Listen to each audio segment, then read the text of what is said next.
Hey there, guys, gals, and non-binary pals, and welcome to the fourth and final day of the NASCC playoffs. It's Gore's inbound, and I guess day 8 of the general SCC playoffs. Last week, we qualified our 2 European teams, Hex Mambo and Solar Scarabs, and today we're going to be qualifying our 2 North American teams to go to the qualifiers in early January to join our 4 SPL teams to then fight for the final 4 spots at the World Championship, as I just explained. That was in a whole video. Right now, though, we got to get there, right? And some of these teams are going to be feeling the heat.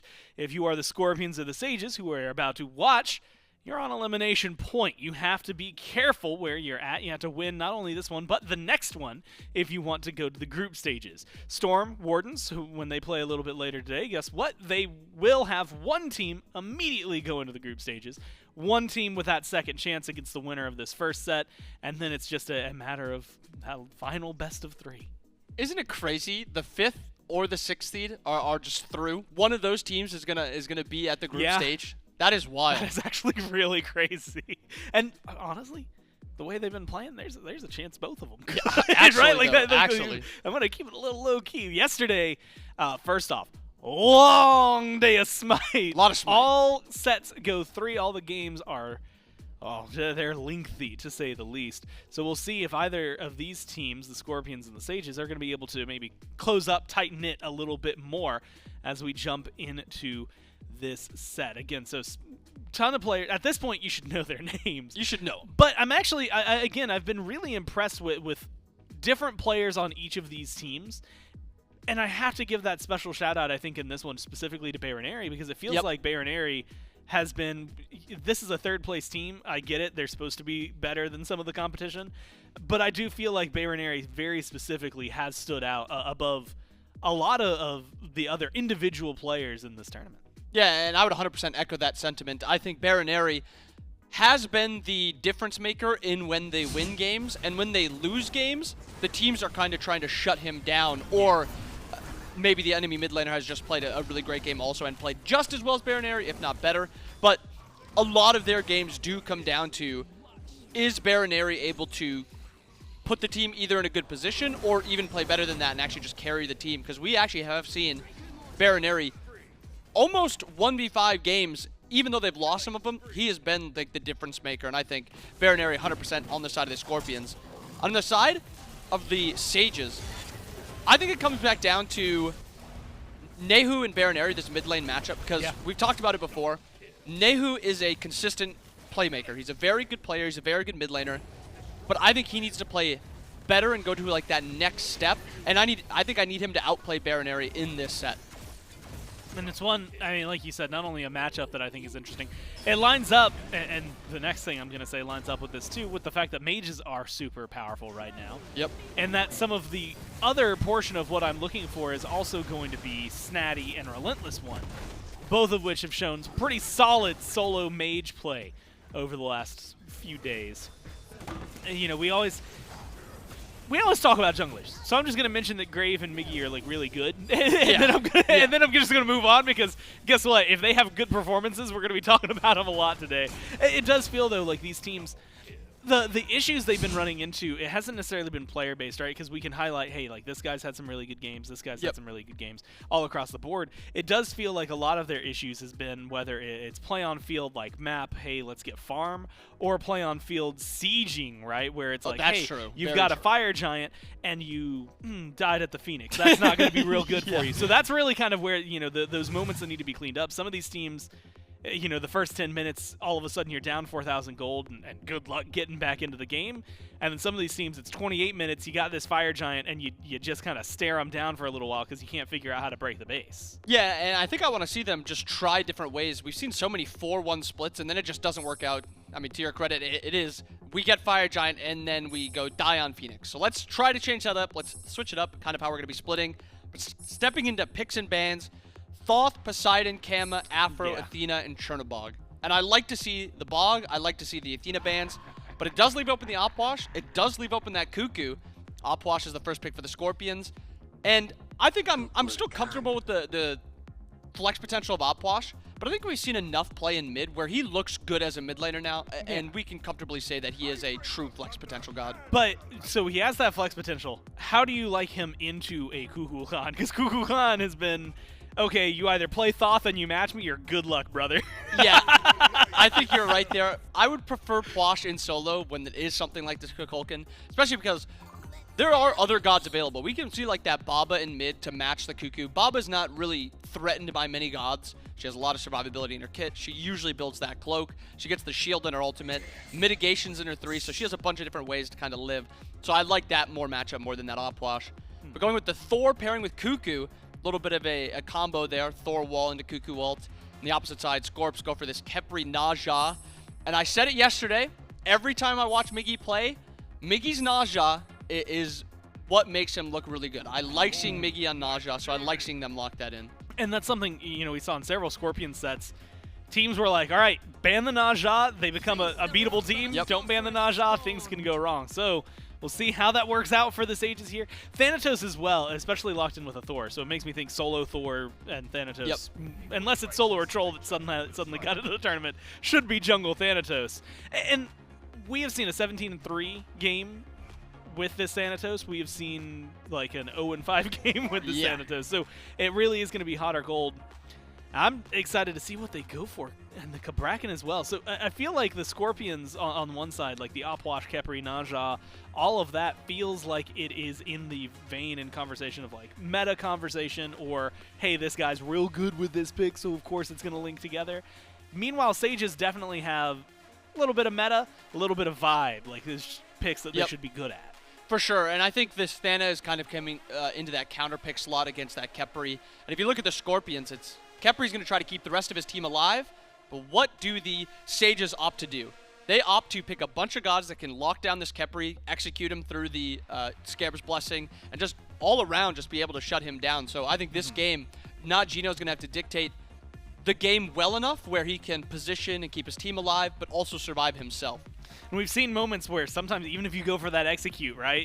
Yesterday, Layers goes for that, and sometimes it can be just off the mark, and recent buffs just change things ever so slightly to cause some trouble. So we'll see what the Thanatos does. We'll see how the Sages and the Scorpion do as we go to game 1 and over to our casters. Thank you so much, Gore and Inbound. Frog and Kaizo bringing you the cast, and a big one to start us off. The Sages or the Scorpions. One of them is going home right here in this best of 3. And I got to tell you, looking at the drafts, maybe I'm a little bit more favoring the Scorpions draft because I just saw them do it yesterday. They've had so much success, I think, with this Nayhoo pick that Migiiiiii loves to go back to, and then this 3-life Puch somehow getting into the mid lane with this Khepri.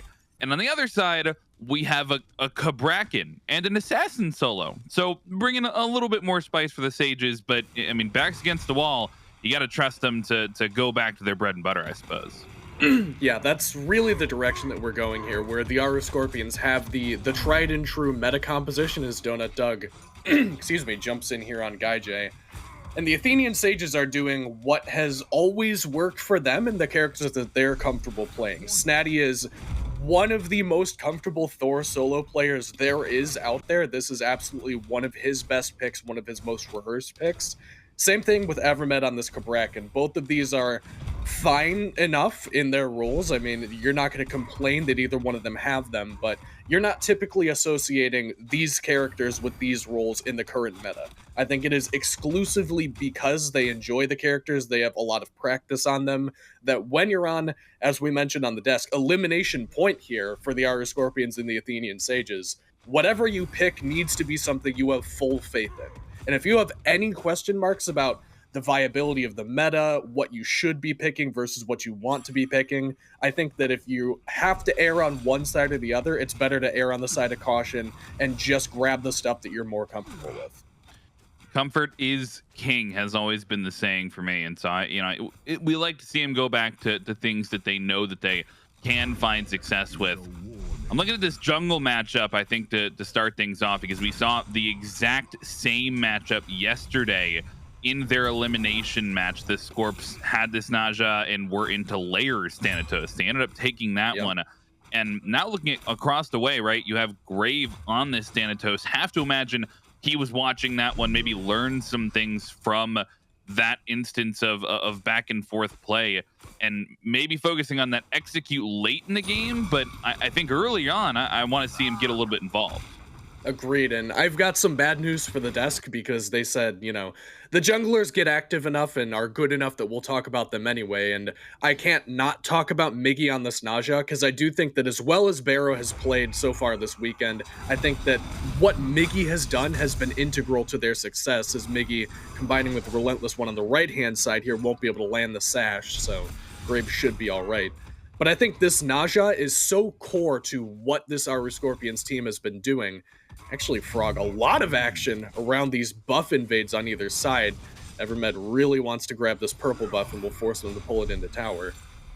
The Nayhoo pick is a facilitator by nature, but Migiiiiii has made a lot of highlight-worthy plays on this one, whereas across the way, Grave on the Thanatos, you kind of need to be the guy in the early game. It's not a pick that really functions if you just play the facilitator role. If you're a utility-style jungler, probably not your best pick, and you can argue it does have utility specifically because the enemy team has a Khepri. Being able to execute through the Scarab's Blessing is a very big deal and can feel like a utility style of assistance to your team. But, I mean, up until that point, you got to do the flashy Thanatos plays, and both junglers on the left-hand side now. Not sure Geno knew Grave was in the wings, but now that they do know, Migiiiiii will grab the sash and burn the beads early as he's forced into the ultimate.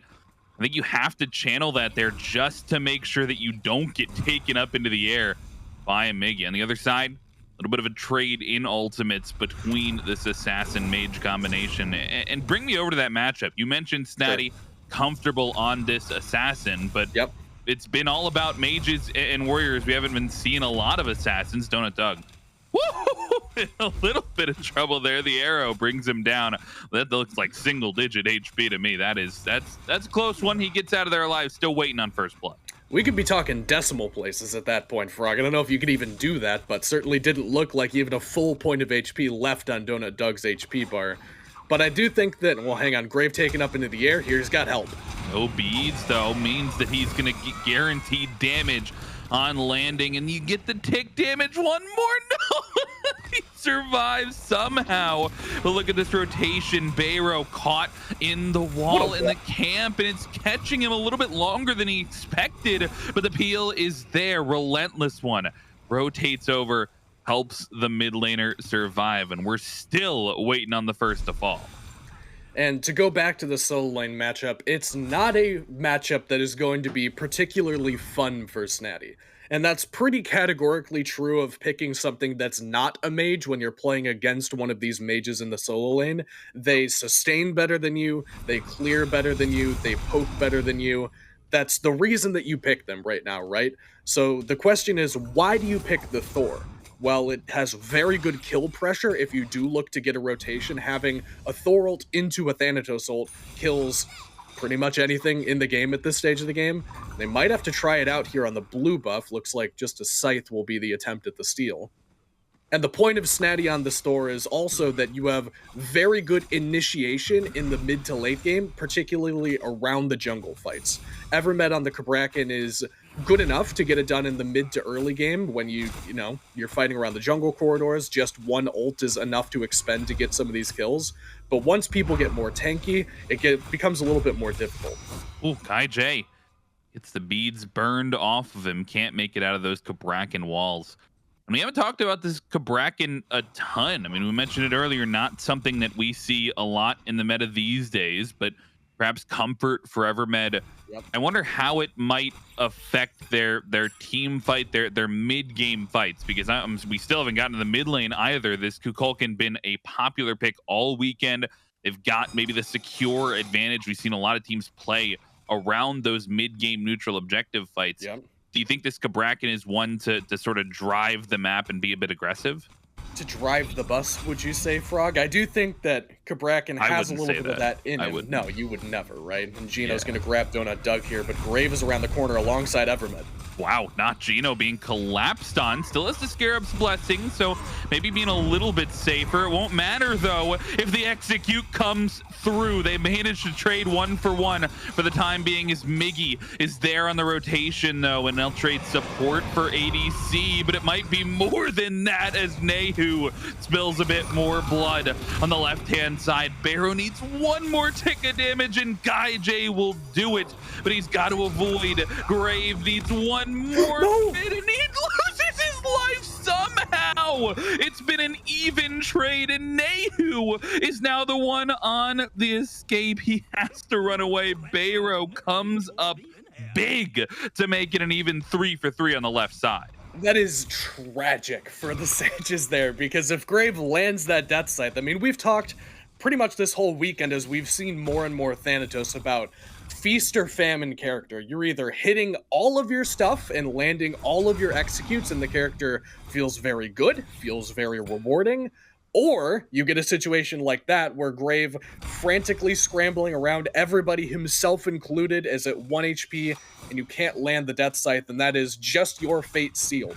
Bayroneri does a good job of cleaning him up after the fact and perhaps putting on a little bit of wiggle there, but should have been an overwhelmingly positive engagement for the Athenian Sages. Unfortunately, small execution error there means that the Aaru Scorpions do end up getting the bigger benefit.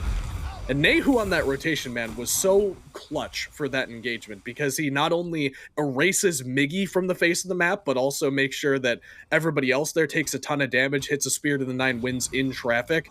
And now GuyJ, I don't know where he thinks he's going. He's in trouble there, but he manages to dodge everything. He's out of range for the silence. He doesn't get caught between the walls. Thought he was in some danger on the left-hand side, but his purple buff might be the only one in danger. Got to be careful on this rotation, though, as you see Geno and Bayroneri coming over to defend it, at least help defend it, but looks like they will successfully prevent the invade from coming through. You see, though, like already I can get into the mind of Grave and how much he wants to be focused on this left-hand side. Looks like they might want to find pressure over there, knowing that they have the semi-global assassin to join the fights later on the right side.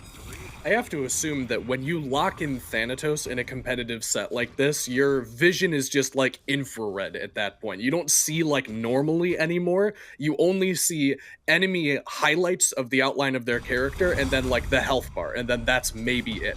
And that's probably the way Grave's going to be playing, where just running at whatever low health bar is in front of him, anything he thinks he's capable of killing. Migiiiiii on the right side here might have been able to take down Snaddy, misses the sash, ults on the mark.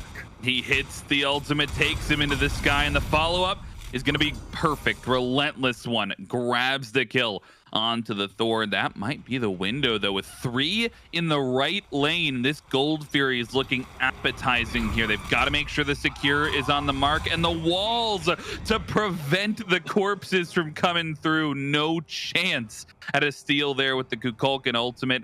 They managed to trade the objective for a kill.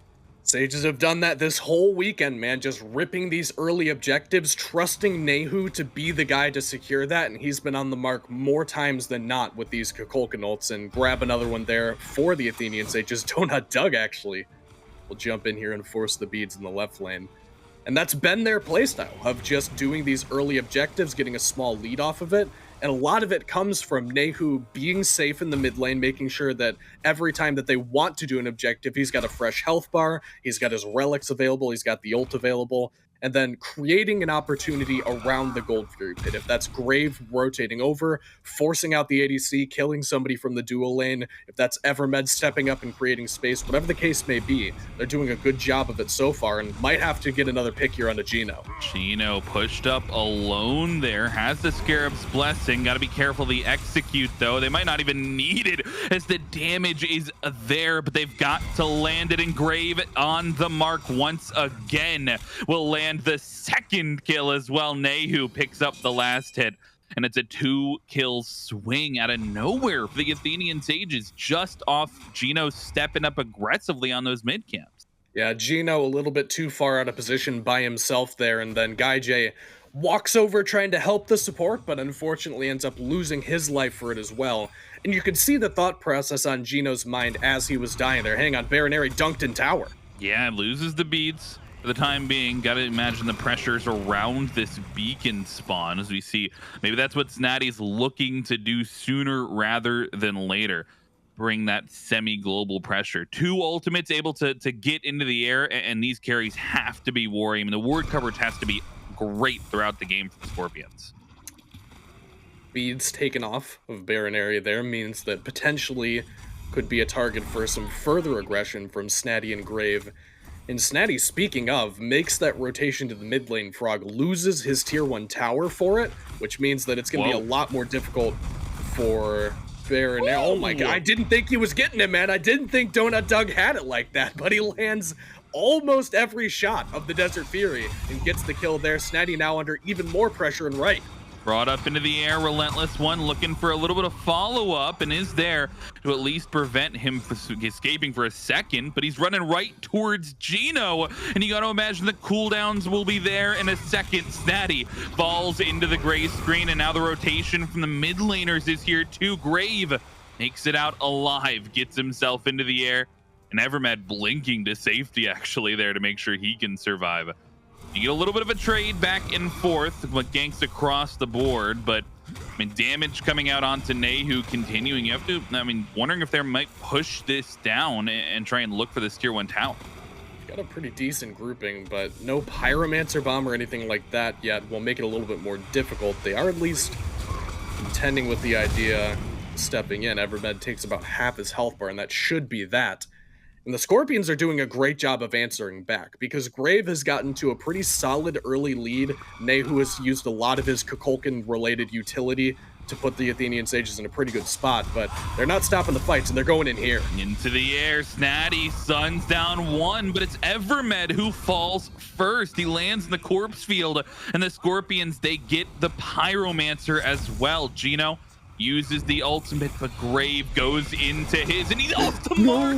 But DonutDoug takes down RelentlessOne as Grave gets sent into the air, and Migiiiiii, looking for the trade back, will at least find the even footing, but Bayro gets taken now. Nayhoo finds a double, and GuyJ, the only member of the Scorpions left, a triple kill for Nayhoo. It's a deicide for the Sages.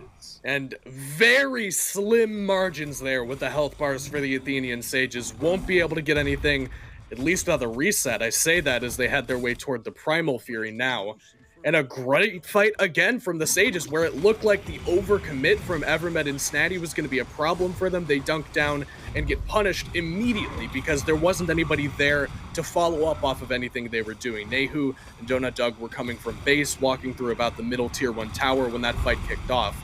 But because they bought enough time, bought enough space, and perhaps most importantly, Frog, invested enough cooldowns from the Aaru Scorpions, it allowed the rest of the Sages to funnel forward into that corridor where, even though Grave not on the mark with the Scarab's Blessing, enough of the dirty work done already that the Aaru Scorpions feel like they need to fight their way out of that as opposed to trying to disengage. And the Athenian Sages, once again, excellent with the relic usage. I think it was Nayhoo that we saw using the relics perfectly yesterday as well to bait out the life of a different jungler. This time ensures that they get the rest of those kills onto the Aaru Scorpions.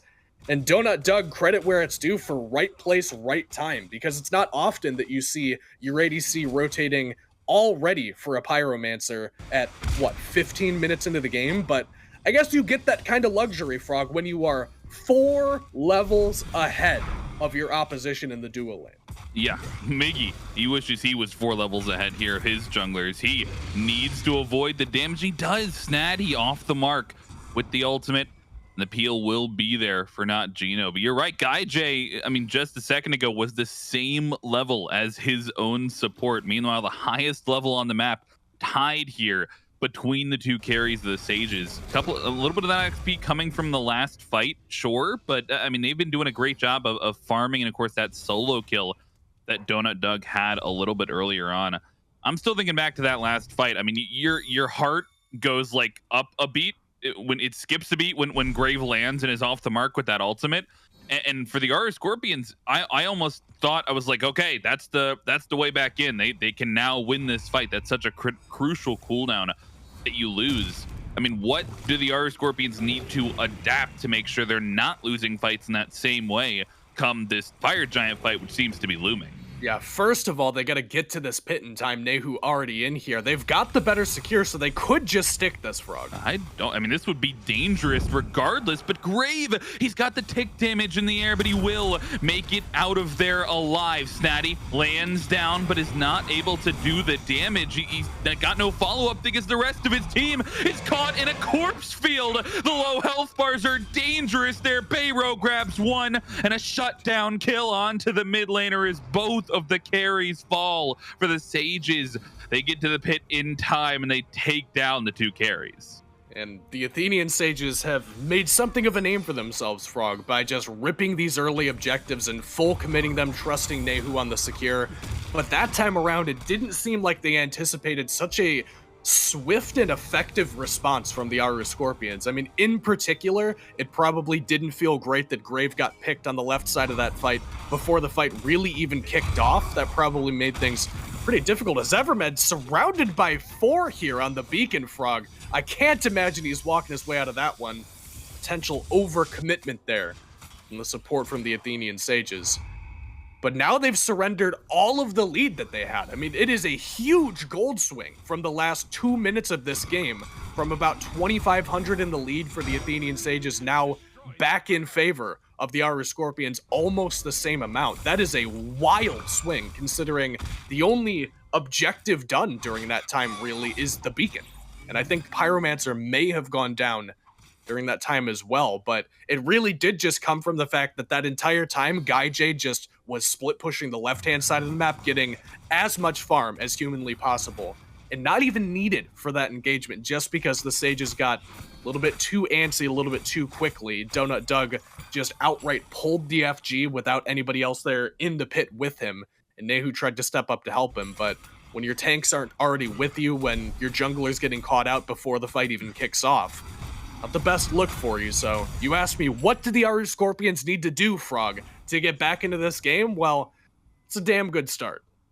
Yeah, winning a fight, taking down the 2 carries, definitely where you want to start. Maybe they'll add to it. Is Nayhoo under some pressure here in the mid lane?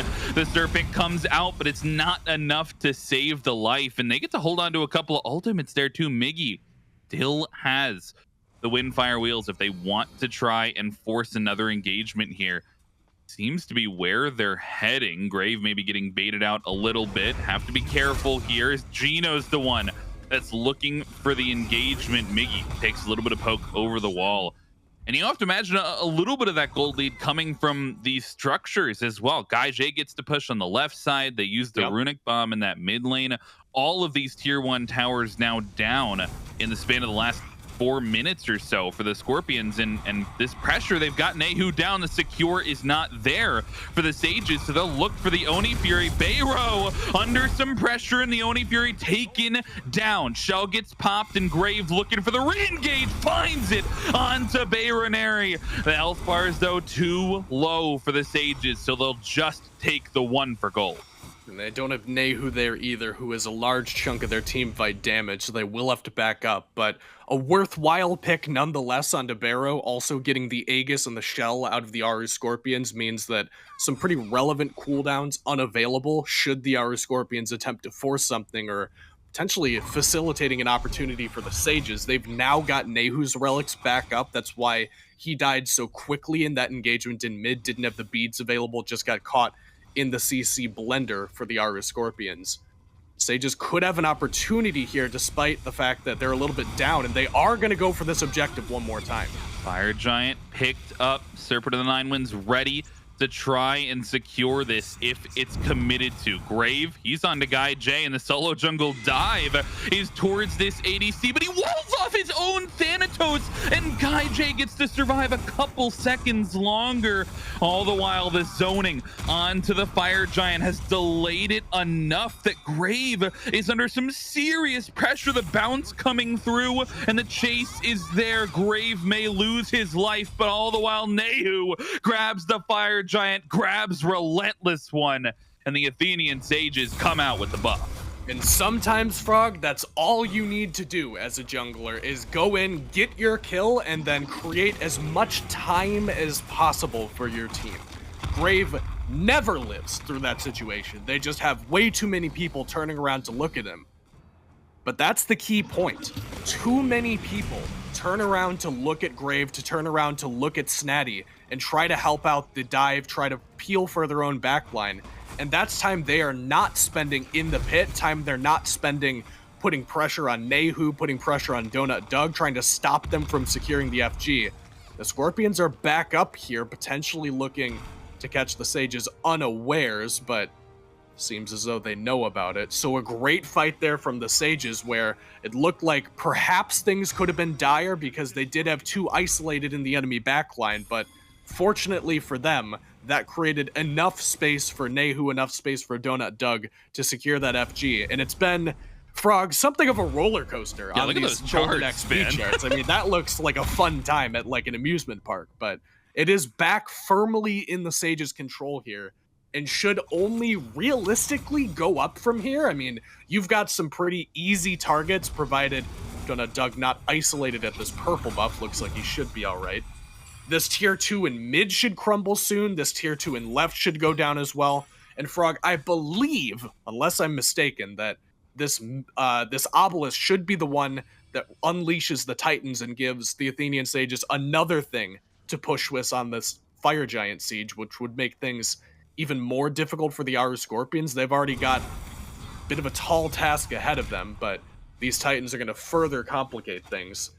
And the question is, what does the siege defense look like for the Aaru Scorpions? And it is pretty solid. I mean, Bayroneri has that no play zone with the Empty the Crypts that prevents everybody from really being able to step forward. But if you can bait that out for the Athenian Sages, if you can make Geno use the ult early or potentially execute him before he gets the opportunity, that's going to be your best avenue into these structures for the Athenian Sages. It's going to be a tall task ahead of the Scorpions to try to defend this one, but they don't really want to give up even a tier 2 tower. Got a question, if they want to put on a full defense around this, or if they just want to burn a couple of the abilities from the Sages. If you can take away a couple of the crucial ultimates here around this tier 2, maybe an easier Phoenix siege potentially. But already, RelentlessOne has lost the beads. The wall coming through, and Snaddy looking for the engages out of the jungle. This is a dash in from Evermed, but the Phantom Shell prevents the collapse onto Geno. You back off a little bit, half health now on the tier 2, and just like that, nice. The Sages are done with the push. They are, because they got what they wanted. They wanted the Phantom Shell out of NotGeno, which means that next time that they go for that engage with this Relic Dagger upgrade that Evermed has, he already will have the blink up a couple of seconds ahead. It's a narrow window, make no mistake about it. They got about 10 seconds between that blink cooldown and that shell cooldown. But that does give them the opportunity, as Snaddy potentially scouting out some aggression from the Aaru Scorpions, doesn't see any. The Sages have an opportunity now to try to kill Geno before that Phantom Shell comes back up. You saw the idea of Evermed blinking in, stunning him, and putting him in a cage and hoping that he dies before he gets the Scarab's Blessing off. That would be an optimal engage for them. They got a decent one here as well. Oh, he gets trapped in the cage this time, and the ultimate's off the mark, but it doesn't matter if Grave is on the mark, and he finds Bayro to add to the tally. 2 fall down, and the tier 2 is down as well. RelentlessOne caught between a rock and a hard place, and Grave finds the double as the Athenian Sages push down the left-hand side. They've got the Titan with them. They've got a 5v2 advantage, and Migiiiiii and GuyJ, the only members standing between them and a certain end here if they want to try and push. This would be dangerous though. 26 minutes in, it's far from a guarantee. Migiiiiii trying to make the space, but the damage is on to the Titan. The health bars are low for the Sages as DonutDoug will fall to start things off, and they have to back off. Grave has pushed too far forward, and he'll lose his life as well. They try for it, they get a bird, but they're not able to close it out. It was worth a gamble. I mean, if you win that fight, then you do win the game, obviously. So it's not as though they were fighting for nothing. And Nayhoo caught here in the jungle. That's a long time before he's going to be back in base. Frog, I almost wonder if it's more worthwhile for Nayhoo to just turn around here, die to Migiiiiii, and then try to respawn as quickly as possible. Because Migiiiii's job is to just chase him around so that he can't come over here and help out with the Fire Giant that the rest of his team is doing. The Aaru Scorpions have a 2v4. Yeah, they're not going to have the potential steal from the Kukulkan ultimate either. And they've got the advantage. They take the Fire Giant, and that's going to slow down the Sages' push. I felt so good after they got that left-hand Phoenix, but because they try to push for a little bit more, they lose the Fire Giant, and this might be big. A delayed kill, Kaizo, onto Evermed. It's still, from whenever he dies, it's going to be 50 seconds or so until he gets to respawn. And they'll try to give one of the mages the kill. But yeah, that's 50 seconds now with Evermed in the grave. It's quite a long time. You do have waves pushing up into your left-hand Phoenix, or what's left of it, for the Aaru Scorpions, so a little bit of homework to do over there. And everybody in base means they're not already poised and ready to strike at some of these T2s. They do have quite a bit of time, in fact, before they end up making their way back. So despite the fact that the spawn timer on Evermed is quite a bit delayed, yes, he should have time respawn in time for some of these objectives. And now the question is, how is the Athenian Sages defense, Frog? Because now the table is turned, the script has been flipped in favor of the Scorpions off that defense. They're the ones now marching down with 5 members with the Fire Giant. And Nayhoo is one of the most difficult and annoying mages to siege into the game has to offer. That tornado is such a reliable and effective way to clear these waves. You also have to worry about the Spirit of the Nine Winds pulling you in at any given time. And Evermed has already shown that his idea is he wants to isolate Geno with this ult. But hang on, Frog. Look at where the Sages are. They're in right lane. This positioning, they're trying to find the split push. It's only Migiiiiii here to defend, and he's off the mark on that sash for DonutDoug, and they might, I mean, they want to try and stop some of the backs here so that they have an easier push. They will stop Grave, but DonutDoug makes it back to base. Huge. So now, not only do they get the right Phoenix, but they have the man advantage on the left-hand side to continue to push. And they're on the chase. Look at Bayro. He's in trouble in that corpse field. Evermed pushing forward, and Snaddy drops down. The ultimate needs to be there from the Khepri, needs to be well-timed. He's got 3 lives in the fight, but even that won't be enough as Nayhoo times it perfectly, and they have the pick onto Bayroneri. And with this Fire Giant, it's the Scorpions who have to back off. Man, that's just so smart from the Sages. I didn't even notice until the last second, and clearly neither did the Aaru Scorpions, that the Sages were going for that split push play. And the thing is, Frog, if Grave can stop those backs, they at least get an even fight. Or excuse me, if Migiiiiii can stop the backs, they at least get an even fight on the left-hand side. I mean, it would be a 3v3 at that point, which you can make an argument for they do or don't manage to siege the base successfully with those odds. But because DonutDoug successfully backs, because they can't even kill Grave because he's got a bubble, he's got the Magi's Cloak online, and the CC immunity and disengage from that hovering death ultimate, it means that the Athenian Sages just had the advantage, surprisingly, in the left lane in that fight, in addition to getting that free bird on the right-hand side. Just a sneaky, sneaky little play, and that's the kind of thing that I think is the best case scenario when you have your back against the wall like this. It's something that will only work one time. The Aaru Scorpions will know that that's an option now, will never be victim to that again. You will not successfully make that play twice. But in an elimination set, Frog, that's huge, because you only need 1 or 2 good opportunities like that, 1 or 2 good moments to change the landscape of the game, change the landscape of the set, in order to continue to qualify and make your way into that world stage. So I like the fact that the Sages are going for, I mean, it's not cheesy, I wouldn't call it that, but it's certainly not what you would expect. It's not textbook SMITE. And I think that's the correct way to play a situation like this where, you know, you got a little bit of a lead and you need to convert. Geno, under some pressure, but critically they're able to hold on. Oh my goodness, 3-man dunk from Snaddy, but the follow-up is late. Nayhoo wasn't expecting it, and Grave goes into the ultimate, but hits nobody. And for all of the value Snaddy generates there, the follow-up is not there. Now ultimates across the board, all down except for DonutDoug. And that's right around this fire giant close to spawning here. And you've got all 5 ultimates still for the Scorpions. Yeah, the Scorpions, if they want to take a fight, need to take it now while those ults are still down. Because if the Sages can buy enough time for those ults to come back up, they got all those relics essentially for free. But hang on, Evermed's going in now. Blink in though, Snaddy with the wall, through the wall, and Bayro's under pressure once again. DonutDoug down low, and the ultimate comes through. Scarab's blessing to keep him alive, and Migiiiiii chasing 4 on his own. Almost gets Grave with the ring bounce, but it's Snaddy. Almost gets Bayro with the double tap. It's a game of inches here, as it's now Snaddy who's the one under pressure. He'll fall first in this fight. On the other side though, Nayhoo gets a little bit of damage, but it's not enough to finish off RelentlessOne, and Migiiiii's on a rampage. Grave has to retreat once again, as it's the Scorpions with 2. I'm surprised by that fight, Frog, because if you're the Sages, you forced all of those relics around the beacon using only ultimates. You didn't really expend any relics of your own to make that happen. So in my eyes, if you back up there, wait for those ults to come back online, the Scorpions still won't have the relics available once all your resources are back up. So I thought maybe a disengage there, but they go for the fight anyway.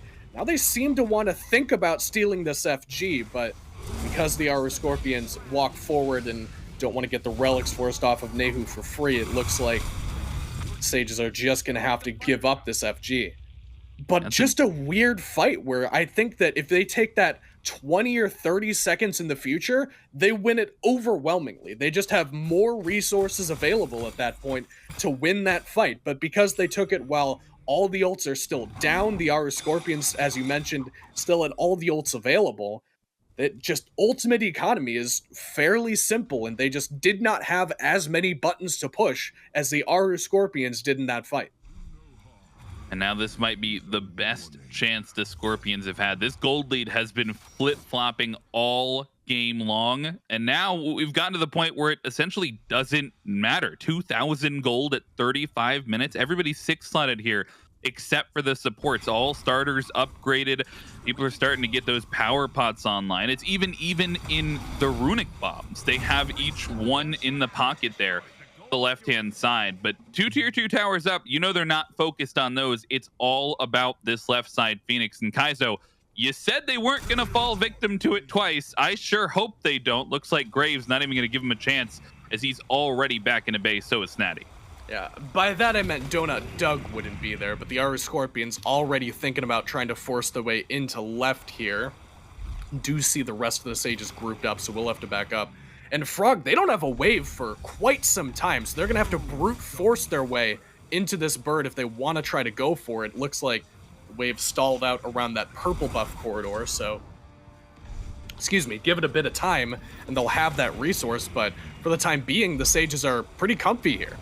They've got EFG, so they will burn some of those backdoor protections down. Geno dashes in, and Frenzy popped from Evermed as the Phantom Shell gets used and layers into the air. Snaddy, actually, who dunks down and burns some cooldowns on the other side. Critically, though, Phantom Shell down. Evermed's ult still available. Looking to trap some members in, and looking at Bayro and RelentlessOne as the Soul Laner is the first to fall into the air. Goes Grave, but Migiiiiii grabs the mid Phoenix, and the left bird falls as well. Bayro just waiting it out with the ultimate. He'll end up falling as a double kill for Evermed comes through, but they get 2 birds and they get out with 3.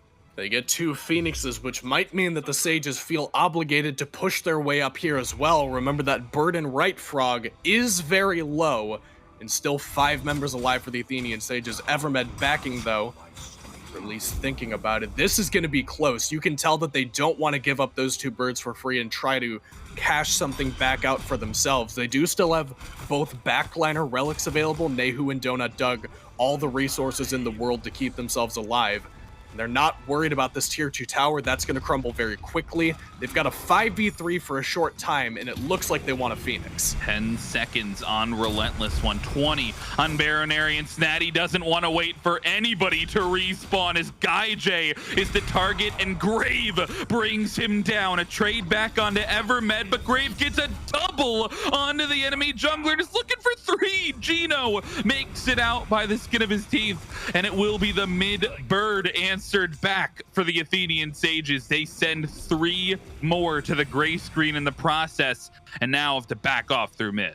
And looks like Fire Giant due to spawn here pretty soon as well. Call it a minute 30 or so, and they've got about 50 seconds left on those respawn timers for the Aaru Scorpions. So not only do the Sages get a good middle Phoenix, but they also should have time to group up and, you know, spend that gold. They've got, looks like full builds for everybody, but Grave just purchased that 3k Elixir of Power. Should be one as well for DonutDoug, maybe just a 500 pot for him. But they're starting to make their way toward the end of the game. They can see the end is in sight, and DonutDoug does in fact grab a 3k pot of his own. They are prepping for the end. It is doomsday here for the Athenian Sages. They've got quite a good bit of time left to establish some dominant ward coverage, get some good positioning around this Fire Giant pit, do some homework in the left lane, because remember, they do still have to contend with those fire minions over there on the left-hand side, but doesn't look like they're even going to worry about it. They can just outright walk into this FG pit when it spawns. That's how they've played this whole weekend. That's what they've made all their success with up until this point. And with Nayhoo and DonutDoug all relics available, Frenzy also up for Evermed, could be the play for them to just all in the FG, try to see what happens. They're already grouped up, Frog. It doesn't look like it's going to be much longer before this one comes to a boiling point. We saw it earlier on, just the willingness from the Sages to 50-50 get into that pit with that Kukulkan ultimate, but it's the Scorpions who have been constantly their feet, taking the pressure, forcing the Athenian Sages to try and respond, and it's them with positioning around the pit. Is Evermed off the mark with that ultimate? Crucially, Phantom Shell gets to be held onto from Geno, and now the Athenian Sages with one less tool to try and answer back here, and in fact taking a little bit of constant poke here. They don't have much sustain on their side, and now it's the Fire Giant that gets picked up. And Geno is still far forward, plucks Evermed here. Wow, Hasten, Frenzy gets trapped, and that's the shell. But look at Layers, he's into the air, not Layers, Grave, and he misses everybody. Snaddy misses everybody too, but he's there with the stun, and RelentlessOne gets turned around on as DonutDoug picks up the last hit. And despite some of those off-the-mark ultimates, they're the ones who come away with the pick. Our Scorpions are low, but Snaddy not available for a future fight if they elect to take it. He's the one responsible for defending this left-hand bird. And a Kukulkan hit 2! It's 2! And the Aaru Scorpions are running for their lives. Bayroneri gets taken down. And that's gonna be a look at the Fire Giant 40 minutes in. I don't even know how that got set up, but Nayhoo comes up huge with the ultimate. Frog, I didn't even know my voice went that high anymore. Like, I've not hit that note in a good couple of years at this point, and Nayhoo making me discover things about myself on the broadcast here tonight. And Bayroneri is going to be down for another 35 seconds. That is huge for the Sages. That is the biggest no-play zone that the Aaru Scorpions had to offer, unavailable for this right-hand siege. And it looks like a relic situation still very comfortable for the Sages here. They're already in on the right bird. Snaddy and Villadon looking to zone out, and he doesn't even have to land onto anybody. The right bird falls down without any fuss, and now the mid bird looking to respawn. A 5 versus 4 for the next 5 seconds here if they want to take advantage. But at this point, with EFG, they're looking to win a full-on fight to try and end this game, as Geno desperate to try and catch somebody off guard. I mean, Kaizo, the Athenian, they've been here before. The Sages have been here before. They've been at the base doors knocking. The Scorpions were at the base doors knocking just a couple of minutes ago. What is the breaking point for these teams? The breaking point could just be the game state and the game clock, honestly, Frog. We're 41 minutes. That means full builds on everybody. We are talking earlier around the FG pit that the Sages were doomsday prepping with these 3k elixirs. It's another one now online for Nayhoo. You're getting to the point where even Evermed is probably getting close to a 3k pot of his own. That's assuming he doesn't have one already. And these respawn timers only get longer. Oni minions only more valuable. You can see Evermed just now grabbing an elixir of defense of his own. Even DonutDoug actually, and Grave as well, be able to grab another elixir of defense. That's going to make them more difficult to bring down. The Sages could not ask for a better situation here. They've got all of their relics. They've got every 3k pot imaginable. They've got Oni fire minion waves. They got the enhanced fire giant on 5 members. 2 phoenixes already down. All they have to do is either split the map and force the Aaru Scorpions to spread themselves thin, or just brute force their way into the Phoenix and left without trying to work through the no play zone for Mop Wash. Bayroneri's ult is going to be the key here if they can fight around it. Snaddy already in forward on some of the damage. Evermed as well looking for the collapse, but it's Bayro who finds himself in danger on the left-hand side. Relics get used, the execute is good, and Migiiiiii joins him in the grave. A double kill for Grave as GuyJ falls on the left-hand side. It's a collapse for the Scorpions as the Athenian Sages with a triple kill for the Thanatos are gonna push us to a game 1 victory. Geno still alive, but there's nothing he can do as the Athenian Sages funnel their way into the Titan. And I don't hate what the Scorpions go for there, Frog. You could see the idea where Bayroneri wanted to get that flank off, wanted to drop, empty the crypts on the entire enemy backline, and then just Khepri ult brings him back to safety, and you win the fight off of just an overwhelming chunk of damage dealt immediately to the entire enemy team. But the Sages just sniff it out so quickly. They pick him before he can get into position, and then the overinvestment that caused just caused the Aaru Scorpions to crumble. They didn't even get the Khepri ultimate on top of him. Wouldn't have mattered anyway, because Grave executes him regardless. I do think for the Scorpions, that's the right call. Because if you wait for the Sages to come to you, you probably lose the bird in the game regardless. Unfortunate it doesn't work out that way, but credit to the Sages for noticing that's taking place and responding accordingly. Yeah, I mean, at that point, I mean, you said it. You started listing off a laundry list of things that they have in their favor after that FG buff. But, I mean, that's a close game 1. Phoenix is falling on either side. You know that the Scorpions are going to want to go back to the drawing board and try and bring it here in game number 2. That'll do it for game number 1. Stick around through the break.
So you can go to advance.gg/smite and get Cthulhu's Dream right now. Raspberry acai flavor and a really, really, I don't know if I'm allowed to use the word that I was about to say, really, really cool is the censored version of what I wanted to say, cup that's going to come with it. I realize I'm pointing off camera because we have him sitting right next to me. There, you can see it with Cthulhu himself.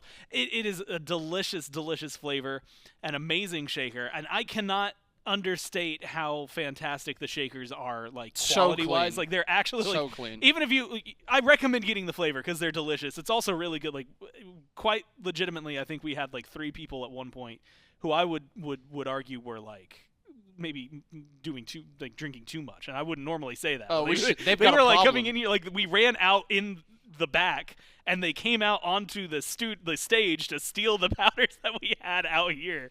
And I think after a while maybe just swapped them because a few of those are probably empty by this point.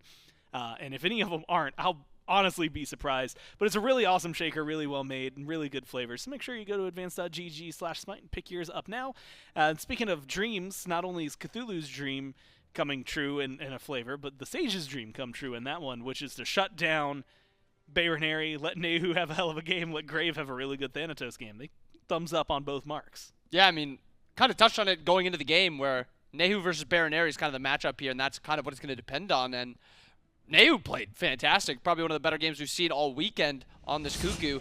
And you kind of saw the problem with this Opwash into Kuku matchup that you were talking about, where do you really want to play Opwash against this Kuku? It's risky because he has one-shot potential on you. You don't really have that escapability if you're ever really caught out. And so it makes it so if this Kuku gets ahead, and Nayhoo did get ahead, it is a hard matchup for Opwash to play. It does not matter if he has the Khepri because the Thanatos has executes. And the Cabrakan pick, I was a little iffy about it. Yeah. But Evermed played a great Cabrakan game. That triple kill play from Nayhoo specifically was crazy. Like, yeah. I mean, it was really, really crazy. And it is what's, I think, really crazy in general is just how well this team is fighting. 'Cause, you know, when you look at the kills, not only are they equal, but they were down in gold a majority of it. And granted, the amount of gold down you are, the longer the game goes, like, it starts to matter a little less. 20,000 at 28 minutes, you should be winning that game. Actually, you should have finished it by then already. But 20,000, if you're 60 minutes in, suddenly it's not as big a deal.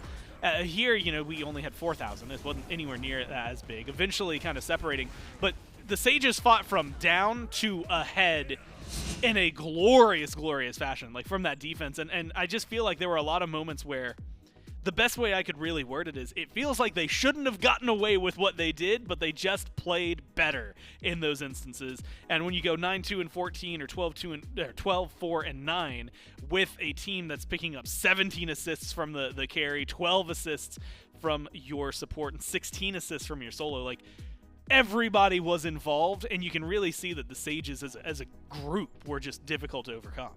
Yeah, and even looking at Nayhoo's damage, 50,000, and nobody else did over 30,000. Like yeah, I mean, he did some semblance of damage, and you combine that with his inability to get dove either. Like, he's only dying 2 times on a god like Kukulkan, and his support is a Cabrakan, which is not a peel-heavy god. That's good positioning, good timing on his damage, good ability to walk up and actually get his damage out. Kuku's damage, yeah, the ultimate can get you pretty far, but the rest of it isn't really that long range of abilities. It's not like a Thoth or a Ra. And maybe that's where the Scorps actually look for in this next P's and B's. Maybe we ban away the Kuku, maybe take it, Thoth, something like that. That's kind of what I was thinking, because I think last time they banned the Thoth, let the Kuku through, grabbed the Opwash. So changes like that. If you're going to ban one of these, you need to do something about the other, and whether that's pick it or do exactly what they did. They're just going to go 3 mages in a row. Thoth, Kukulkan, into the Poseidon, Athena, Afro, and the Opwash on the other side. So it leaves open the Chernobog, and again, if you're playing first pick, you're loving the way things have gone. Yeah, that's a victory right there with these P's and B's, being able to get that Chernobog. The value there, we've talked about it a ton. Comparing it to other hunters, it just does so much more. So it's a great first pick, even compared to this Rama. Win lane, rotations with the ultimate, and then all you're giving up really is something that isn't going to be able to match the Bog, and then a Thor. But I will say, Snaddy also on this Thor, also a little bit of flex potential on the floor. Yeah. I don't mind the pick that early either. And like you said, because it works out so well, right? Where it's just like, well, damn, he did just have a real good solo Thor game. But also, I can't imagine Grave is sitting there thinking, yeah, I can't play Thor, guys. Like, no jungler is going to say For that sure. in the world. Not in the history of Smite, if you can't play Thor and you're a jungler, you're a liar. Or, on one part, right? Either you can play Thor, or you're not a real jungler until you learn Thor. Like, that's just, I think That's how it classic has goes. to go hand That's in how hand. it goes. We'll have to see, though, how it shakes out as they Wow. continue. So Ganesha and Hera, of all things, which, you know, give me like 2 SPL players, I believe you, but literally anybody else, Hera doesn't come through often. Yeah, not an expected pick, and I would say a somewhat risky pick when you see what he's playing against. Raijin has a lot of ability to just get onto this Hera and put a lot of damage out. Agni has good dive potential, good poke. And then Maui pick now into that. Beads are going to be very risky. Aegis is going to have to be very safe and use smart. And then the last pick by the Sages, this Morgan Le Fay. I mean, overall, I think the Sages comp is fine, but I think the value the Scorps got is just pretty insane. And I want to ask you, because we've seen like Raijin versus Morgan Le Fay in a matchup, Mm-hmm. but with locked in with a Hera, and there's a conversation of like, what do you prefer where, especially like Raijin, Agni. But is there a world where if you're the Sages, you're watching them like swap their gods, trying to figure out, okay, is this Raijin mid or Raijin solo? And then you just, okay, you know what? Like, we locked in the Hera. Whoever asked for it doesn't matter.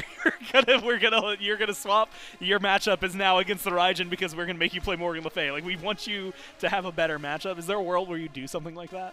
Maybe if it wasn't Hera. If it was like Yeah, a if it was different like mid. literally any other main. yeah, I think Hera, you kind of just want to bring her mid. Yeah, you're probably locked in a little bit there. Well, it's going to be exciting to see how it shakes out, and if the Scorpions got away with murder in the draft. The only way to find out is to go to Game 2 and to go to our casters.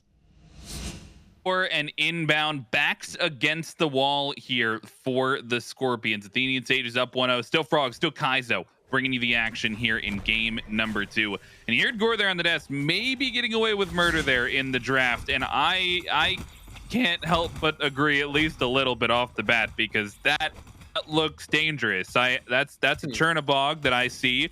He's pretty good, I think. That's Bayroneri did 70,000 damage on this Raijin earlier in the weekend, and I might be undefeated on it, something like that. Camazotz, we saw from players yesterday, looked pretty great. There's a lot of good picks on this left-hand side. I'm noticing you're not saying a lot of things about the right side of your screen, Frog. Well, I just haven't gotten there yet.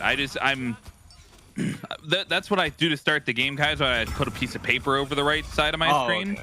Right, so I just want to focus on the left side. Clearly, though, DonutDoug, he wants to focus on the left side. Dash in onto GuyJ there. We'll take him down a little bit low as you get some of that action coming through. But, I mean, let's start over here in the duel lane. You get Chernobog first pick for the Scorpions.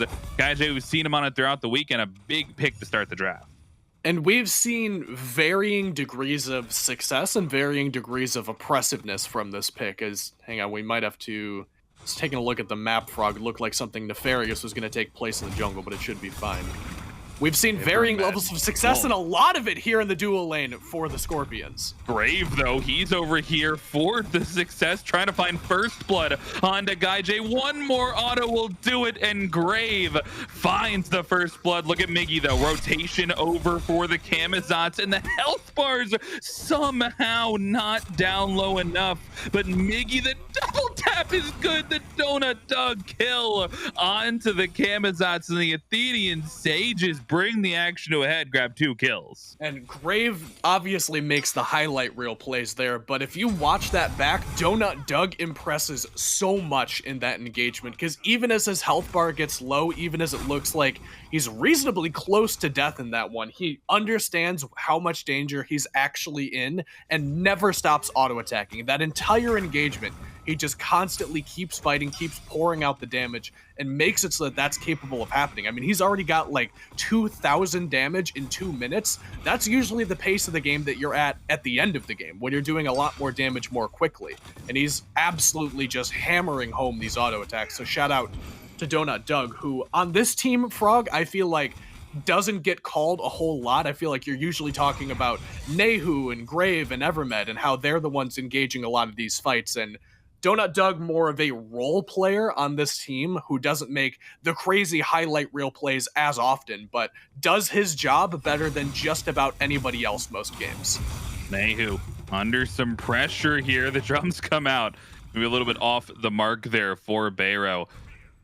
You're absolutely right. I mean, this pressure coming through from the Scorpions, a lot of it driven by this jungle matchup, I think, in particular. Last time we saw the Thanatos versus Migiiii's Naja, and maybe a little bit partial to how he's been playing Naja this weekend as GuyJ. Under a little bit of pressure. That silence may be a little bit dangerous as you're coming out of the wall there, but a dunk there onto Bayro, and he's forced to use the beads. Oh, double tap is good, but they won't find enough damage, and Grave getting active a lot early on.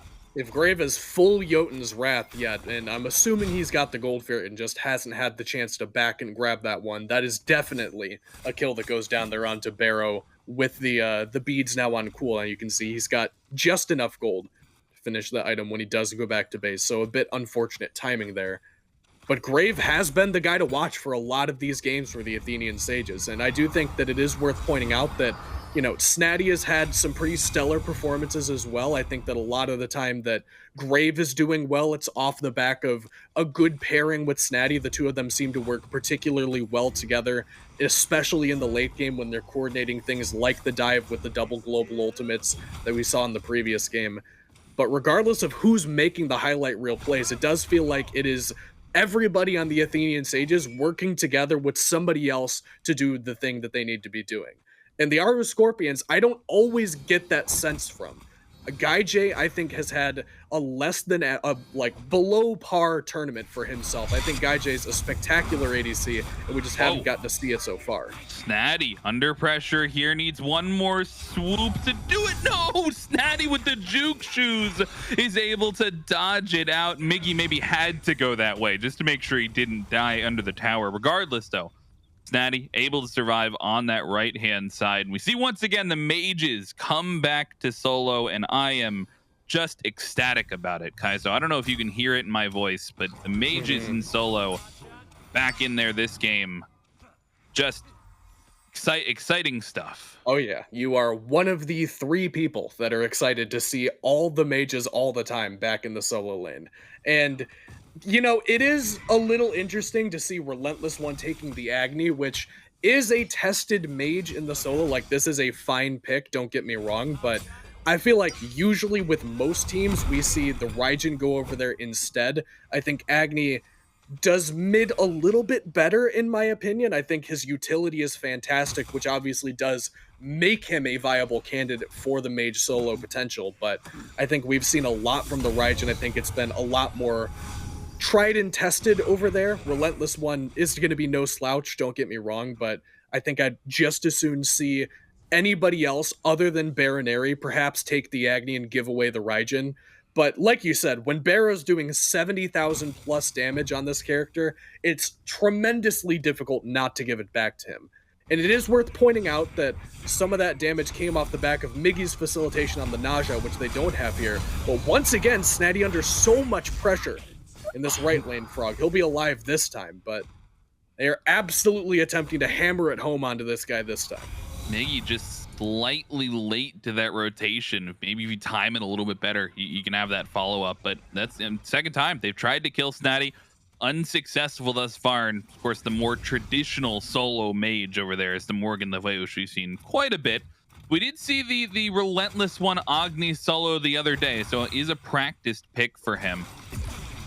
Maybe you know, focus on this mid lane, right? You talked about the Raijin, the success that we've seen Bayroneri have on it. Nayhoo on this Hera, a pick that we've seen from a couple of interested parties in the SPL, right? If you're comfortable on this pick, perhaps you're more akin to it, but won't even get to go. There's DonutDoug forced into the air, hits the first 2 shots, and the damage onto Migiiiiii for the 3rd as he's got his team there to help out with the follow-up. Into the batter to hell, Migiiiiii would have to dive deep to get this kill, but it's NotGeno with the individual play, takes down DonutDoug, and Migiiiiii will at least get traded back if you're the Sages. A 1-for-1 on the left-hand side. And I didn't see it happen, Frog, but with the beads timer, how it is for DonutDoug, I think that he might have used beads in the air on that knockup, which, if that's the case, that's just unlucky. I mean, you just truly hate to see, I call it the flying beads, when you get Maui pulled and then you still use the beads in the air. But credit to Doug for living long enough to make that turnaround kill happen. I feel like a lot of ADCs probably fall down without facilitating a turnaround opportunity. And it really does seem that the Aaru Scorpions have a more difficult time than the average team in navigating the early to mid stages if their jungler is not successful in the early game. Migiiiii, I think, has done a lot of great work in this tournament for his team by getting himself off to an early lead, facilitating opportunities for the rest of the Scorpions. And it feels like if he's not performing at that high top tier caliber of player and looking like potentially one of the best junglers that we've seen so far in this tournament, then I think the Aaru Scorpions have a more difficult time than the average team trying to find what to do with the rest of their time because their jungler's not ahead. Migiiiii seems to be the bus driver for them, Frog, and he hasn't been driving a lot of buses so far in this set. I've heard a lot about the bus driver. What kind of bus is it? Is it like a school bus, or is it like it's a a Thomas built? It's a name brand bus. Okay, all right. So it's something reliable that Yes. is bringing you through the fight. Yeah, maybe you do need a driver for the bus at this point because you can't really sit in the sidecar because then Grave is the it's a motorcycle now is where we went. Okay. Or potentially a sidecar. Don't gatekeep, dude. You can put a sidecar on a bus. Like who I'm says just you fascinated. can't Like do your that? school buses sound so much more cool than mine. There were no sidecars on mine. You just said they weren't. You just said they were name brand buses. Yeah, they were name reliable. brand school buses, Frog. I don't know, man. I think and you call me a gatekeeper. You're changing the narrative all of a sudden in the middle of the most important conversation we've had in the first 10 minutes of this game. Aaru Scorpions under some pressure here on the left-hand side, but for all that pressure that they've had, for all the times that Grave has been over here for the 3 kills, certainly not a huge gold lead. Maybe only about less than 1,000 there, close to about 700. Last game, we saw a lot of pressure around these objectives towards this mid-game point.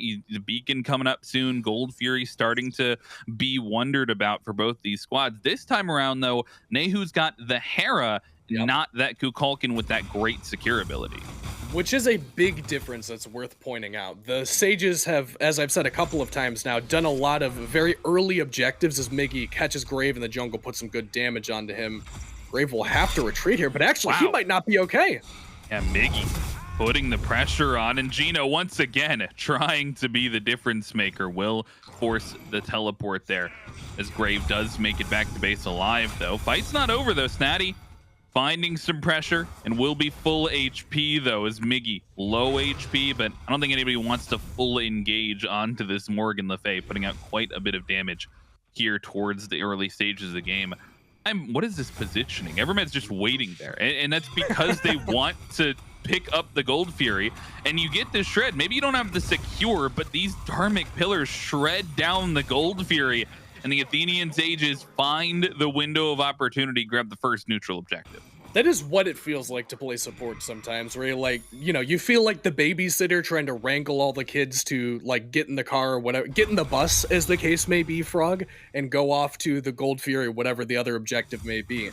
And it is a good thing to point out that Nayhoo is no longer on the Kukulkan or any other great, huge, secure burst mage. He's got Hera, which is I struggle to call her a utility mage because the damage she does is frankly ridiculous, but she does have some pretty good crowd control, and the damage is over time kind of analogous to a Raijin in a way, except she's obviously more of a puppeteer style than just an outright burst mage. It is a different look for them, which does slow things down. Whoa! Grave out of nowhere lands down onto Migiiiii, and he gets removed from the play field. NotGeno, he's got to make it out of there as well. They tried to step up for the Beacon, and I thought it was going to be a little bit more free than that, but Grave once again getting involved early, a level lead there in the jungle roll.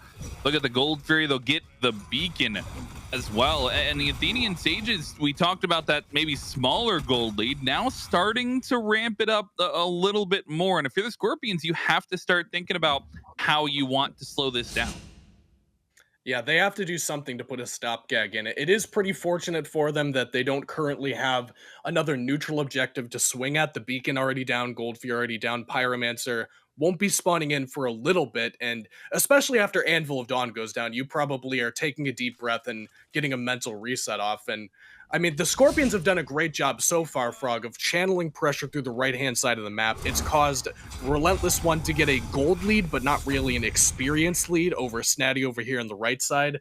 And they seem to be targeting him as a potential weak link. They want to give GuyJ the isolation play over there on DonutDoug and make sure that he can get as much solo farm as possible, but looks like the plans have changed very quickly. An audible's been called. Migiiiiii on this left-hand side, and Grave here to join him. It's all around the shield buff, but the fight quickly turns onto the blue health bars as Geno taken down low. Grave in for the damage to start things off. They see Bayro rotating over. Don't want to continue the fight any further than that, but maybe now that he's back in mid, you get the dive in from Grave, and Migiiiiii is the one under pressure. He's going back in. He doesn't have the follow-up, but it's just the purple buff invade that they're looking for. And once again, it's Grave. Maybe, I mean, I'm imagining like two buses being driven like right at each other, and Okay. Grave's bus is just like more like his foot is down harder on the gas pedal. Are you with me? So this little analogy bit. is these buses crash into each other head first, is what Well, you're saying. Right, but it's not like a hard crash. Like they don't like disable each other. They're just constantly pushing. Like it's a battle of inches. So they're Or- already pressed against each other, and it's a matter Right. of which bus is stronger and faster to go forward in Exactly. like a reverse tug of war, but with school buses. Exactly. And now that you mention Okay. it, tug of war would have been a much easier analogy to stick to. But as we see it, GuyJ under pressure, he got soloed in game number 1. He might have it happen to him here in game number 2. But the Aegis saves his life on the left-hand side. DonutDoug still continuing that pressure, and he'll get the tier 1 tower for his effort. And I do want to go back over to the dual lane in a second, but first Geno's going to take a large sum of damage. The rest of the Aaru Scorpions are here to help him. I think that GuyJ has had a below-average tournament for him, because I remember GuyJ being a spectacular ADC. And don't get me wrong, DonutDoug is no slouch, but he's kind of been taking it to GuyJ so far this set, just about every game. And yes, there's been a decent amount of help going the way of DonutDoug to facilitate that to happen, but Doug has been the standout player quietly in the background. And that sounds unusual, but it's like, you know, you need somebody to be backstage pulling all the levers to raise and lower the curtains.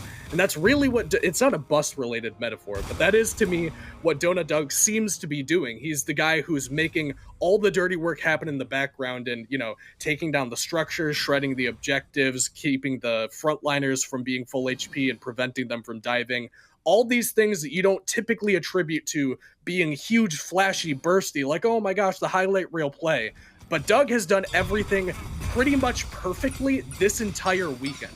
And despite that fact, they're still down here in loser's bracket, which, Frog, it's insane to me, the level of talent that's been in this tournament, that this is what our loser's bracket looks like. We've completely lost the thread because you stopped talking about buses, and I wasn't sure where. And you zoned out when you stopped exactly. hearing buses. I zoned out maybe when they took the Oni Fury for free once again. We talked about the Scorpions maybe trying to step up, stop this lead from accruing. But if they continue to let these objectives go down, that's an Oni Fury now for the Sages, and they're the ones picking up the Pyromancer here. Is Nayhoo susceptible to a blink as Migiiiiii turns it around in a 2-man landfall. Stuns 2 as well. Nayhoo under pressure, and the Aegis gets forced, but the damage not enough quite yet, and it's Grave who actually finds the first one. GuyJ comes in and finds the gray screen immediately as Grave grabs a double kill, and NotGeno and RelentlessOne still trying to make the space, but a 2-for-0 thus far for the Sages. And RelentlessOne's still going to have to disengage here. A good wall from Grave could spell trouble, so he will back up. And you know, Frog, I've given Nayhoo a lot of credit so far for being excellent with the relics this weekend, and just not great that time around. It's RelentlessOne, hang on, trying to turn it around. Oh no, he uses his relics, but it's Grave on a rampage to grab another one, and he gets out of there at double-digit HP. Bayro and Geno still in the vicinity. I mean, if you're the Scorpions, I suppose you stop the Pyromancer successfully, but you lose 3.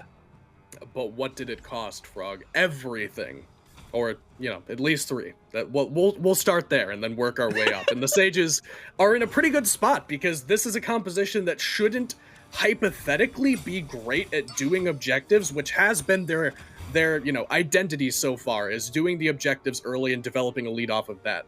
And just the shred from Evermed's Dharmic Pillars alone seems to have been enough for them to create so many opportunities on the map as DonutDoug rolls in here, takes the 1v1, and lets him know a little bit as well. Shoutouts to DonutDoug, making his first highlight reel play of this set so far. Migiiiiii dunks on 2! Highlight reel play if I've ever seen one. Grave takes the stage and grabs, he might as well have had the double kill right there. What a play out of nowhere from Grave. And if you were looking for the space to get the Fire Giant, maybe you needed a little bit more space on the map to feel comfortable picking that one up. Well, Grave just gave it to you. And I think the Scorpions maybe on the same page. They're over there taking the tier 1 tower. They're stealing a little bit of farm, but they know that they cannot contest this. Well, dang, Frog, I feel like having 3 people dead instantaneously with no resistance from the Scorpions might be a good opportunity for the Sages to go for that FG. Wild. And it's like 9,000 gold at 19 minutes. We talk a lot about, gold leads in Smite, what is versus what isn't impactful at what stage of the game. This is absolutely a gold lead you feel every single cent of if you are the Aaru Scorpions. This is, what is that, like 1,500 gold? I'm not going to even try to do the math exactly, but it's a lot of gold in favor of the Sages. And we're talking finishing off a core item in the build because we're still about 2-3 items deep if you're an Aaru Scorpion. We're talking starting the next item as well. And these are all relevant power spikes that are going to push the Athenian Sages a little bit farther forward here. And they've still got gold left on the map to clean up. I mean, it's only 2 here sieging down this middle tier 2 tower, and a tier 2 on right as well, up for the grabs if they want it. This is not looking great for the Scorpions. Man, it's not looking great for Migiiiiii either on the left-hand side. The hammer comes through. Grave needs a little bit more damage as Migiiiiii gets the blink off. He'll chase him through the jungle and will at least lead him a little bit onto the wild goose chase as Grave unstoppable on a 7-kill spree. We've hit 20 minutes, GuyJ, and we've got some level 20s on the other side as well. Snaddy hitting that level 20 mark. DonutDoug just a couple of XP points away. 3 level 19s at this point. And the only one who's really been able to keep up on the other side has been Bayroneri, right? Yep. I mean, we complimented him at the beginning of the game all day long. We've all weekend long. We've been giving Bayro credit as GuyJ, man, in some trouble on the left-hand side. Not sure that he's running the wrong way, GuyJ. He's in the enemy jungle. He will almost steal away the speed buff, but he'll take another spill in this one. And I'm thinking if the Scorpions need to find a way back in, maybe it has to be on the back of this Raijin. It's got to be him because you're really running out of options if it's not going to be Bayroneri. And Frog, I love more than just about anybody else to pat myself on the back and tell myself I did a good job. And I said very early on that this seems to be a team that Migiiiiii is the bus driver of, and if he's not playing well, the Aaru Scorpions don't seem to be playing well. This is the quietest performance we have seen from Migiiiiii this entire weekend so far. And wouldn't you know it, it's the one game that we've seen the Aaru Scorpions not look good. Migiiiiii has 6,000 damage in 22 minutes, 0-6 so far, and the Sages are just running through the Scorpions. I think those two things are intrinsically linked. Evermed in on the aggression, and eyes are on to Grave as he is into the air looking for the dunk down. He finds a little bit onto Migiiiiii and forces the enemy jungler ultimate, but at this point, they've gotten what they came for, right? They've extended their gold lead even further, 11,000 at this point.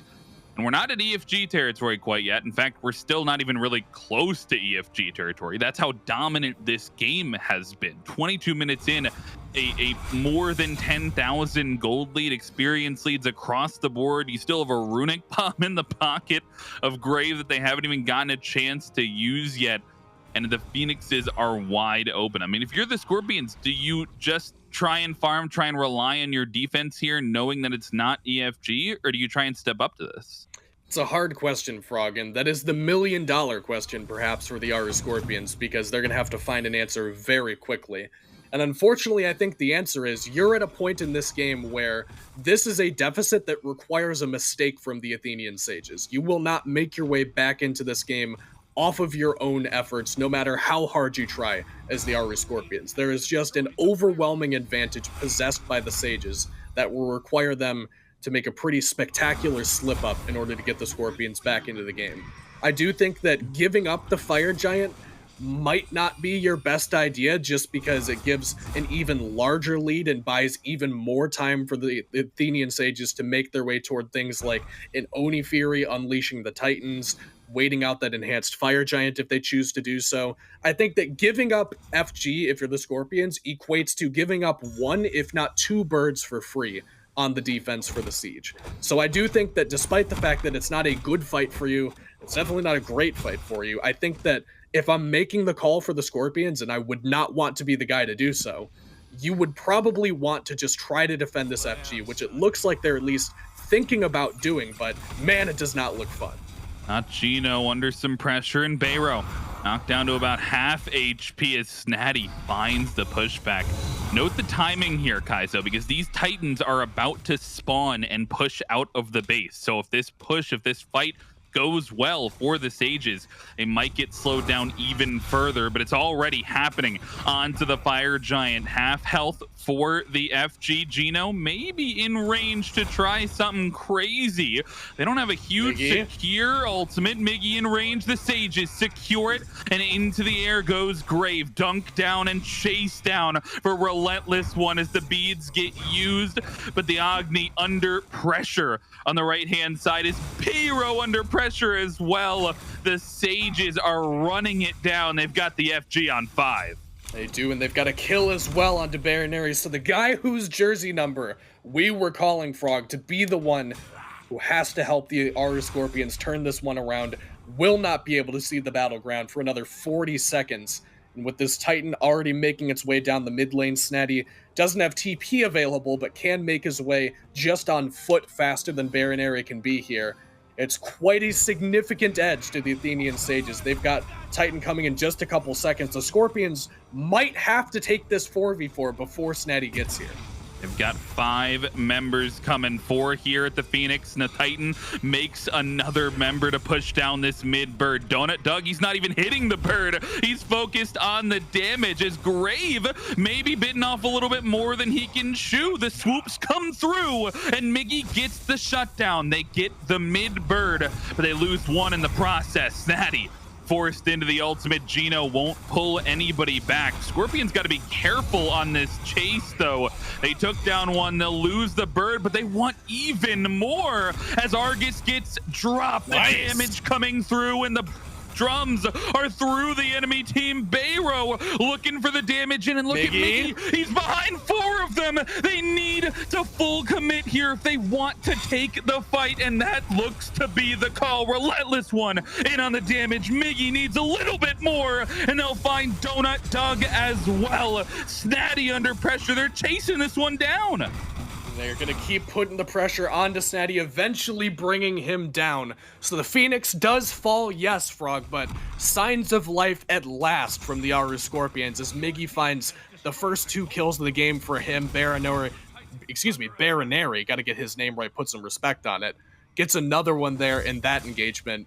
And it does seem to be that when the backs are against a wall, Bayro is the guy whose jersey you want to call. He steps up there. Geno makes excellent space by jumping in, getting several multi-man stuns throughout that chase, and facilitating the opportunity for his backline to step forward and start cranking out the damage onto the Athenian Sages.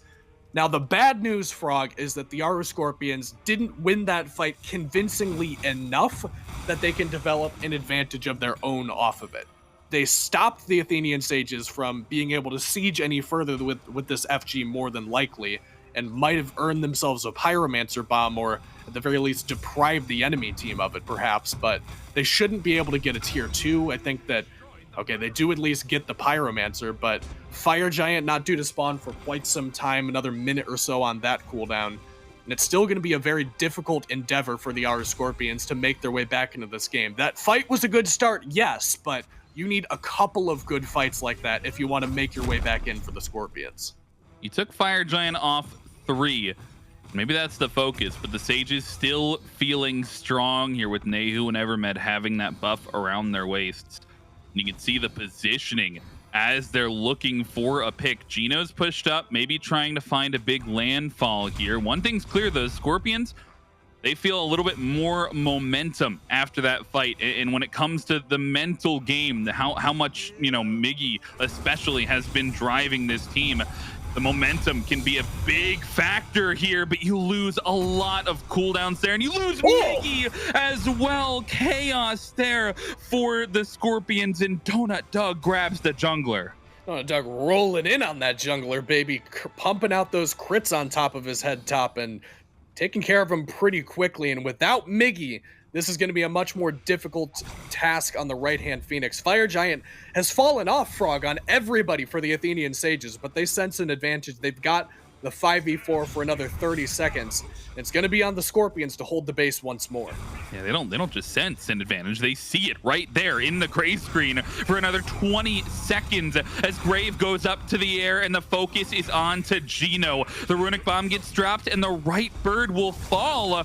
All the while, though, the health bar is still available for the Scorpions if they want to try and chase this one down. 4-man stun for RelentlessOne.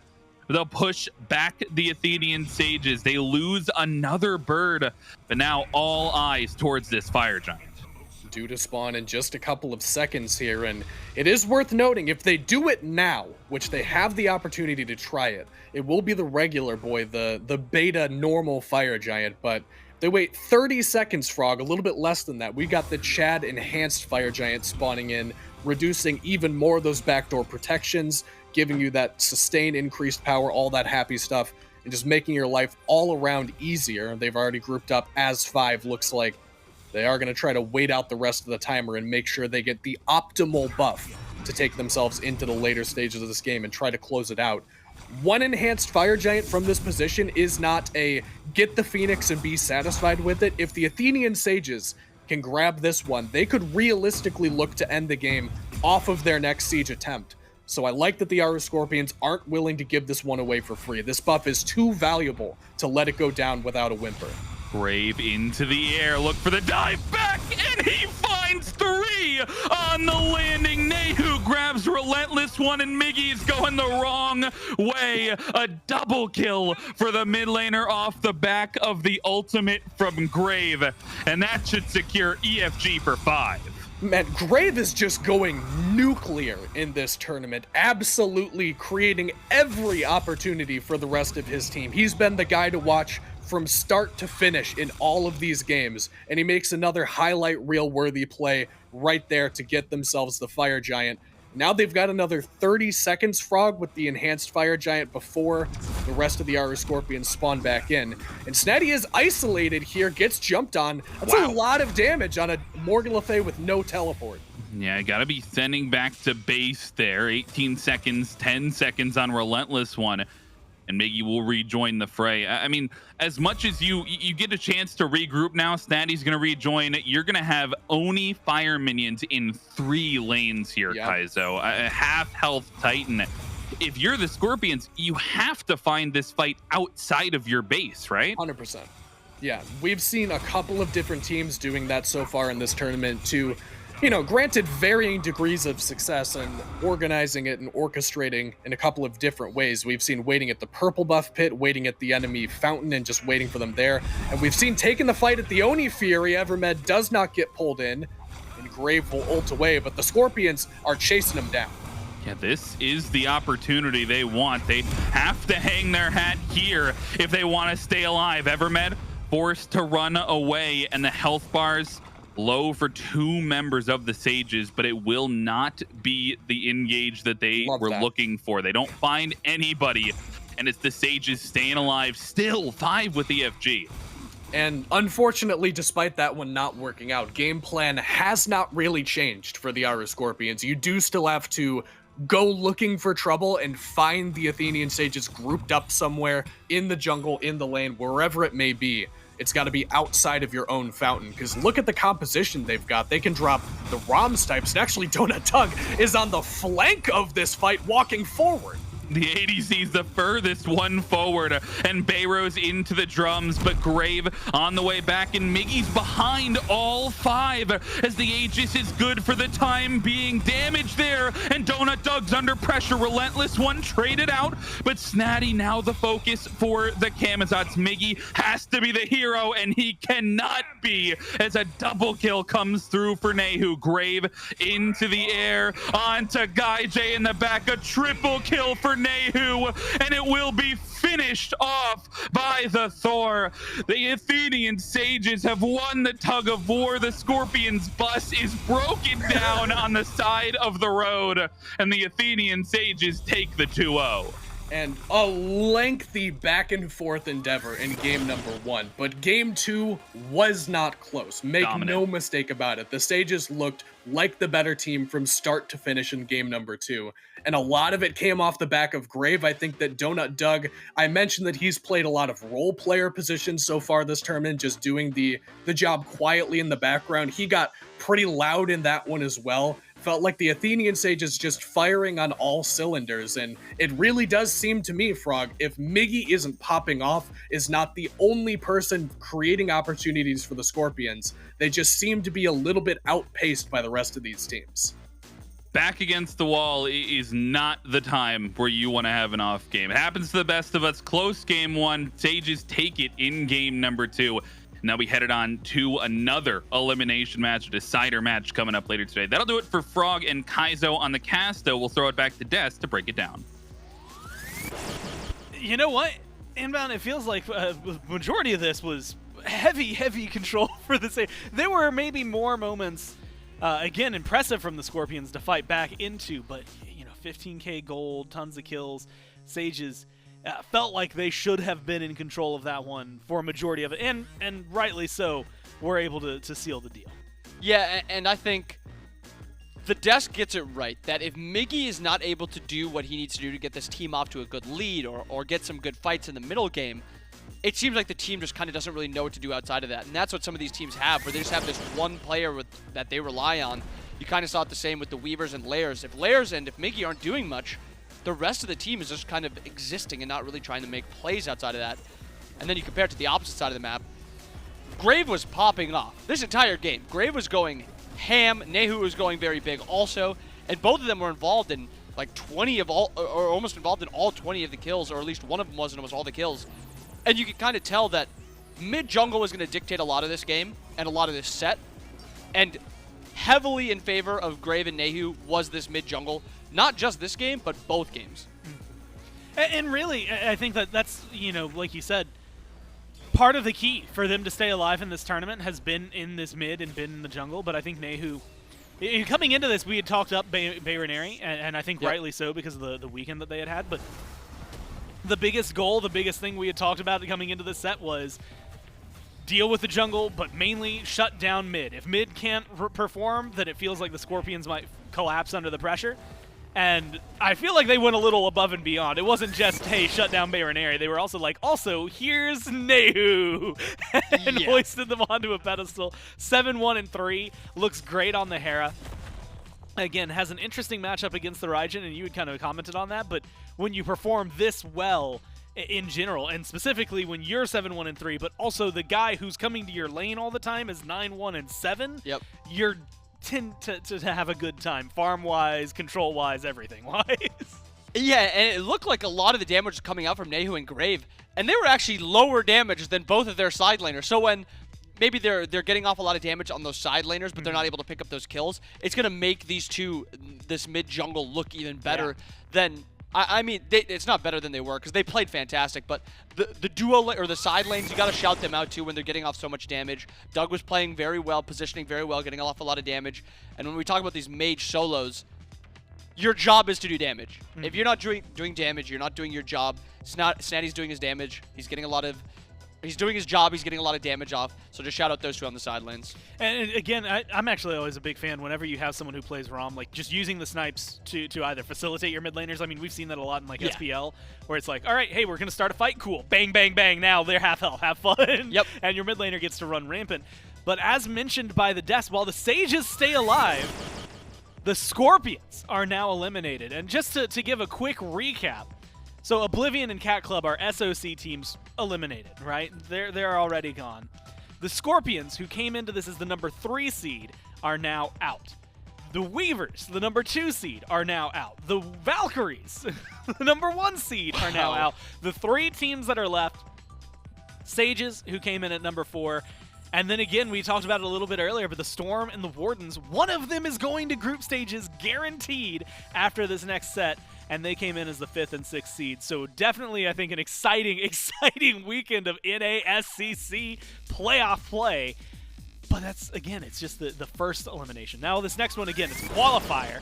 So important, you win here, you don't got to stress anymore. There's going to be pressure on you. If you lose, you do have another chance, but all of a sudden it gets a lot more difficult, right? You have to fight a difficult team in a elimination scenario where, yes, you can qualify still, but ideally for both of these teams, I'm sure they want to do it here. So it's going to be the Wardens and the Storm taking each other on in just a few minutes. When we get back, we'll have a qualifier to our SWC group stages.